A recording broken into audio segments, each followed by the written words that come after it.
नमस्कार दोस्तों, हमारे YouTube चैनल JCD क्लासेस में आपका स्वागत है। दोस्तों, आज हिंदी ग्रामर के एक महत्वपूर्ण प्रश्न रीति काल की देन पर संक्षिप्त में प्रकाश डालिए। यानी रीति काल में क्या दिया, क्या चीज महत्वपूर्ण थी, तो उस चीजों पर संक्षेप में प्रकाश डालना है। इस प्रश्न का ये प्रश्न कहता है कि रीतिकालीन की देन पर संक्षेप में प्रकाश डालिए। ठीक दोस्तों, यह प्रश्न है हमारा, तो इसके बारे में आज हम चर्चा करेंगे। दोस्तों, यदि हमारे चैनल पर नए हैं तो हमारे चैनल को सब्सक्राइब कर लीजिएगा और बेल आइकन को अवश्य प्रेस कर दीजिएगा ताकि आपको समय समय पर हिंदी के मोस्ट वीडियो आपको प्राप्त होते रहे। ठीक दोस्तों, तो ज्यादा समय न लेते हुए चलते हैं वीडियो की ओर। रीतिकालीन कवियों ने श्रृंगार रस का हृदय स्पर्शी अंकन किया है। यानी रीतिकालीन के जो कवि थे, क्या थे? रीतिकालीन के जो कवि थे, रीतिकाल के जो कवि थे, उन्होंने श्रृंगार रस का, कौन से रस का? श्रृंगार रस का हृदय स्पर्शी अंकन किया है। यानी हृदय को छू लेने वाली कविताओं को मुख्य रूप से अंकन किया है, मुख्य रूप से उन कविताओं का लेखन किया है। ठीक दोस्तों, यानी श्रृंगार रस का हृदय स्पर्शी अंकन किया है। अनुभूति की गहनता, इस काल के कवियों ने अनुभूतियों की गहनता, भाव प्रबलता, विषम विरह वेदना की जितनी सरस अभिव्यक्ति रीतिकाल में हुई है उतनी अन्य किसी काल में नहीं हुई है। जो रीतिकालीन के कवि थे, उन्होंने अपने कविताओं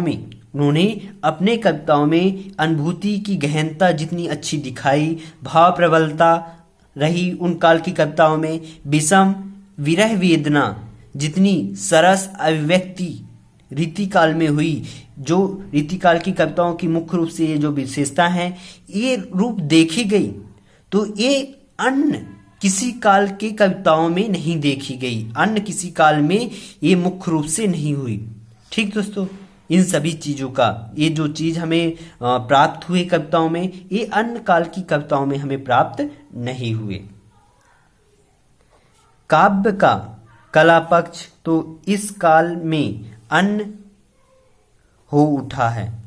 काव्य का जो कला पक्ष है तो इस काल में अन्य हो उठा है, यानी दूसरे प्रकार का ही दिखाई देता है। भाषा की लाक्षणिकता, अलंकारों का चमत्कार, छंद की लयात्मकता, शैली का सौंदर्य इस काल में अपने उत्कृष्ट पर दिखाई देता है।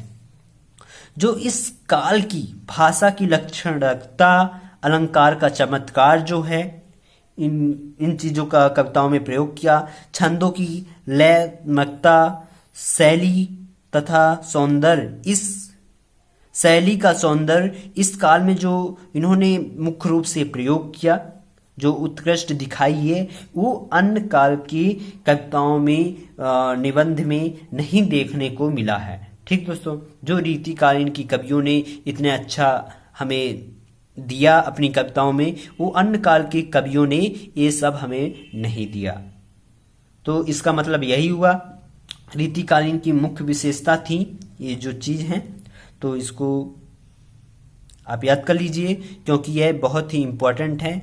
2 से 3 नंबर का पूछा जाता है दोस्तों, तो आप याद कर लीजिए। मोस्ट है ये 9वीं 10वीं 11वीं और 12वीं के लिए ग्रामर आ जाता है 3 नंबर का, तो आप याद कर लीजिए।